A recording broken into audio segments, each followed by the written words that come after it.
হরে কৃষ্ণ, রাধে রাধে। আজ প্রোগ্রামে ছিলাম সমুদ্রগড় নামহট্ট রথযাত্রা উপলক্ষে। তো এখানে আমাদের উপস্থিত ছিলেন শ্রীধাম মায়াপুরের এবং আমাদের পূর্ব বর্ধমান এবং পশ্চিম বর্ধমান, তার পাশাপাশি ধানবাদ, এই তিনটি জেলা প্রচারক সারথীকৃষ্ণ দাস বৈষ্ণব ঠাকুর।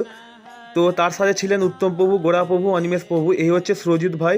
তো আমাকে এবং সুরজিৎ ভাইকে আমাদের এই উত্তম প্রভু এবং সারথীকৃষ্ণ প্রভু ডেকেছিলেন, তাই আমরা সেখানে উপস্থিত ছিলাম এবং সেই প্রোগ্রামে যোগদান করেছিলাম। তো এখানে আমাদের উত্তম প্রভু এখন হরিনাম সংকীর্তনের মাধ্যমে আমাদের অনুষ্ঠান করছে। তার সাথে সাথে এখানে অনেক ভক্ত, বৈষ্ণব এবং মাতাজিরা তারা নৃত্য পরিদর্শন করছেন এই জগন্নাথের সামনে। এখন জগন্নাথ দেবের আরতি চলছে, দেখতে পাচ্ছ এখানে কত ভক্তর সংখ্যা। তো সকলে ভগবানের সামনে মন উজাড় করে দুহাত তুলে নৃত্য করছে যে যার মতো। তো সকলে ভালো থেকো আর সুস্থ থেকো।